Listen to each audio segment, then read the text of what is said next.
So guys, welcome back to the channel, and on today's video we're going to be reviewing two shoes that just have had some wildly popular reviews, and they are, well, they're fairly similar. They're fairly similar in name, and really are a lot of features the same. Well, that's what we're going to find out today. Guys, today I am comparing the ADIDAS EVO SL with the ADIDAS SL2. Let's get into it.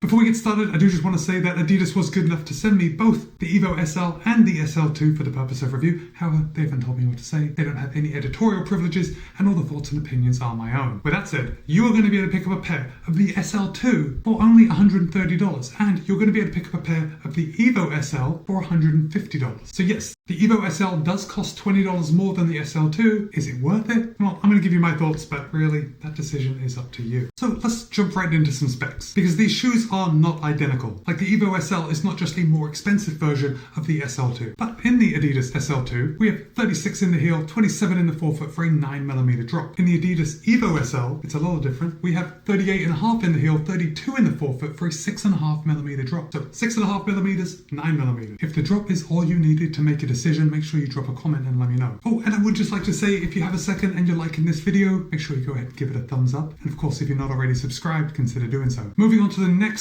most important thing, or maybe it is the most important thing that some people look for, and that's weight. Now, Adidas claims that the SL2 in a US men's size 9 would tip the scale at 8.3 ounces or 236 grams. You know, it's pretty light. But in my size, a US men's size 13, it tips the scale at 10.2 ounces or 290 grams. Now, like I always say, that a sub 300 gram shoe is pretty good in my size. Now, the EVO SL, according to Adidas, in a US men's size 9, would tip the scale at 7.9 ounces or 224 grams. So it's only 12 grams less than the SL2. And of course, in my size, a US men's size 13, the weight obviously goes up. But in my size, it's even 10 ounces or 283 grams. So in my size, the distance actually shrinks. There's only a 7 gram difference between the EVO SL and the SL2. But let's go over some materials, and we will start with the SL2. I'm going to start by holding that up and showing you the heel collar. Now look, ultimately, at $130, this is a fairly inexpensive daily trainer, and it's fairly light, and it turns out this $130 shoe is actually pretty good at picking up the pace. But we do have a lot of padding around this heel collar, which indicates comfort, which also indicates it's probably good for wearing a lot of the time, as we would with a daily trainer. Now, what I do want to draw your attention to is that the EVO SL also has a good amount of padding around that heel collar. However, it's not quite as much as the SL2. In fact, the SL2 actually has an additional padded bit, a padded bolster that comes around and really gives you a nice grip on your heel. The EVO SL, on the other hand, is a lot more traditional. It's definitely not overly padded, but it's more traditional in that it's just the same level of padding all the way around. The EVO SL seems to be made for a bit more of a comfortable ride. If we look at the heel counter on the SL2 is semi-rigid. Now look, I think this is probably rigid enough for anyone. I mean, I don't think anyone's going to be complaining that they're going to be getting heel slip in the SL2, but it is semi-rigid in that I can press in just a little bit, right? It's not super firm. I actually found this surprising, but the heel counter on the EVO SL is solid like a rock, which I actually like, especially in a training shoe, because it really does help to lock in that heel. Now, perhaps this extra padding around the heel collar of the SL2 gives you that same lockdown and prevents heel slip, but either way, I didn't have any heel slip in either of these shoes. I just found it interesting that the EVO SL had a much firmer heel counter. And look at this on the back, just smooth. There's nothing there. If we look at the back of the SL2, got a little pull tab. A little pull tab right there in case you need it. Look, if I'm perfectly honest, I don't think a daily trainer really ever needs a pull tab, because the rigidity of the heel counter just allows your foot to kind of drop in. Still, I like to see it. I don't think this thing added too much weight. Moving on to the upper. Now, Adidas has updated the upper of the SL2 from the original SL, and they've improved it by making it more breathable, and there's also targeted support. So basically what that means is there's going to be different weaves in the mesh of the upper just to support your foot. So I guess that's going to give you a better lockdown and maybe less lateral movement. I actually can't say that I experienced any instability with the SL2, so maybe it's that new engineered mesh upper that's actually working. Now, the upper on the EVO SL is just a little lighter. I mean, we know it's going to be a little lighter. Like, everything is going to be just a little lighter. And that also goes into the upper. The upper on the EVO SL is a single layer engineered mesh, whereas the upper on the SL2 is a double layer. And I only know that because when I stick my hand in the shoe like this, I can feel that underlayer, like I can feel it's the 2 layers. And on the EVO SL, when I stick my hand in, you can really just see your hand through it. It's super light and breathable. Now, I've got to say, the SL2 is not breathable. It's very breathable. It's just maybe not as breathable as the EVO SL. Look, I don't want anyone making a decision about either of these two shoes based on breathability. While the EVO SL is more breathable, the SL2 is breathable for enough. And that's coming from someone that has tested this shoe in the heat of a Florida summer. The tongue on the SL2 is padded. Now, it's not padded like a daily trainer. I mean, not overly padded, but it's a padded tongue. It's nicely padded. Like if there was a continuum of paddedness in the tongue, where out here is way too padded, right out here is a very thin sort of race day tongue, I'd put the SL2's tongue bang in the middle. Now, the tongue on the SL2 is not gusseted, but we do have a lace loop here on the front, and there is an additional bit of padding just coming down the center of the tongue. Like right where that lace loop is, there is an increase in thickness of padding of the tongue. So, because that's right in the middle, when you tighten those laces to get it locked down across your midfoot, you're not going to be getting any lace bite. Got that? Because now, if we move over to the tongue on the EVO SL, now this is more like a race day tongue. It is super thin. If we use the same continuum, the tongue on the EVO SL is going to be at this end of the spectrum. It's very thin. Once again, the tongue is not gusseted, but we do have a big lace loop here in the middle, and the tongue on the EVO SL does not have any additional padding coming down the middle. So perhaps if you are sensitive to laces biting into the top of your foot, I'm going to say that there is a potential for the laces on the EVO SL to aggravate your foot at least more than the SL2. As far as overlays go, well, we can see these big 3 stripes here on the EVO SL. We have an underlay coming around the toe box just to keep that upper off your foot. We've got some reinforcements coming along the eyelet chain, and then there's just, a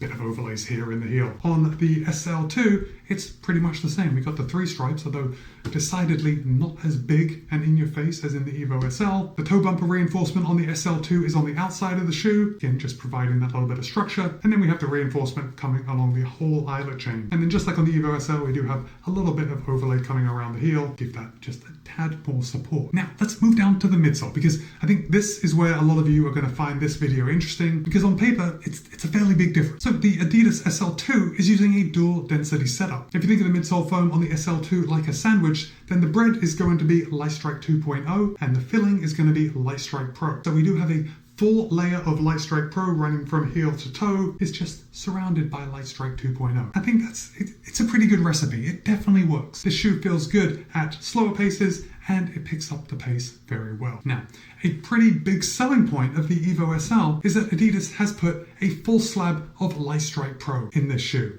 And it is the same formulation of Lightstrike Pro as is found in the Adios Pro 3. Now, I know with the release of the Adios Pro 4, a lot of reviewers, myself included, have said that the Lightstrike Pro on the Adios Pro 3 is a lot firmer than the foam in the Adios Pro 4. And while that's true, and this is the same as the Adios Pro 3, there are no carbon-plated rods in the EVO SL. So that makes it a lot more of a soft experience. And what you're getting is a nice, responsive foam without any kind of carbon plate or carbon rods. I should also mention that the SL2 also does not have carbon rods or plastic rods, but I think I really have to be clear about the EVO SL. It's just Lightstrike Pro, this is Lightstrike Pro and Lightstrike 2.0. Now, if we come down to the outsole, on the SL2 right here, Adidas is using just some outsole rubber, a non-branded outsole rubber. Whereas on the EVO SL, Adidas has opted for Continental outsole rubber. Now, if you ask Adidas, they would probably say that the Continental rubber is better than whatever rubber they put on here. I think it's Adiwear. But either way, Continental rubber is on their more premium shoes, and that's why it's on the EVO SL. Now, if you look at the grip pattern, both of these shoes, the Continental rubber on the EVO SL is super smooth, whereas we have a little more ridges on the SL2. Now, while I live in an area that doesn't get a lot of rain, I have been able to run in both of these shoes in wet conditions. And if I'm totally upfront with you, I didn't notice any difference between the two when it comes to grip. So at least in my experience, this outsole rubber upgrade on the EVO SL alone is not worth the extra $20. Okay, let's talk about fit, because this is actually worth talking about. Now, both the SL2 and the EVO SL fit me true to size. I wear a US men's size 13 in all Adidas shoes, and I have a US men's size 13 in both of these. However, the EVO SL is just slightly wider than the SL2. And I say slightly wider, like when I line them up like this and I just look at it, I mean, you're not going to be able to see this on camera, but I can see the forefoot of the EVO SL is probably, I don't know, 2-3 millimeters wider than the SL2, but that translates to the EVO SL having a slightly wider toe box than the SL2. So got that? The EVO SL has a wider toe box than the SL2. This is an important piece of information because if you have slightly wider feet and maybe you find normal Adidas shoes just a tad too narrow, then your mind has been made up because the Evo SL is going to be the one for you. I think I have fairly narrow feet and I found both of these to be equally comfortable. It was only when I wore both of these shoes at the same time and I went for a run that I was able to notice that the SL2 was just a little tighter on my foot than the Evo SL. Okay, moving on to the rocker. We're going to get to ride in just a second, but moving on to the rocker, I am going to put these shoes together and I'm going to hold them up like this. What do you see? Well, what we've got is that Adidas has included a 60% rocker point on the Evo SL. This is a fairly new thing. It was introduced with the Evo Pro 1, the Evo SL, and now the Adios Pro 4. And basically 60% forward of the heel, they have put their rocker point, and in the Adios Pro 3, they had the rocker point at 70%. And what it does by moving the rocker point back, it just makes the shoe a tad more aggressive, right? Again, I want to hold both of these up for you so you can see. Look, it's pretty noticeable. The toe spring on the Evo SL is far more pronounced than on the SL2. But here's something that's pretty funny. When I put the shoe on a surface, and I'm going to overlay something to show you, and I just push down on the toe, do you see how the SL2 rocks back and forth? Yeah, let me do it again. It just rocks back and forth like that. Now, if I replace it with the Evo SL, and let me make sure this is positioned for you. So if I press down on the toe of the Evo SL, see that?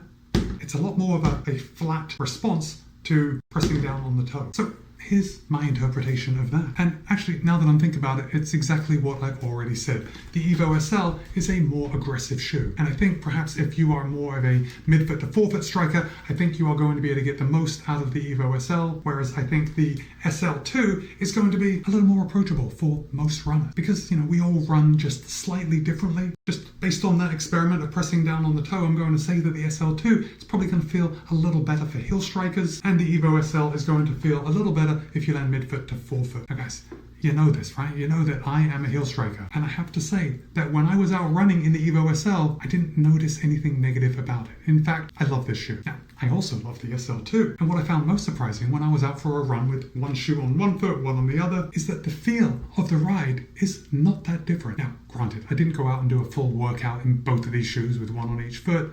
I just went out for an easy run for about a mile just to see how they felt. And while the SL2, the midsole foam in the SL2 was just slightly firmer than the Evo SL, it wasn't by much. And I was actually surprised at that. Look, I've run in both of these shoes a fair amount. I've taken both of these shoes out for easy runs. I've taken both of these shoes out for tempo runs and interval runs. And they both work surprisingly well.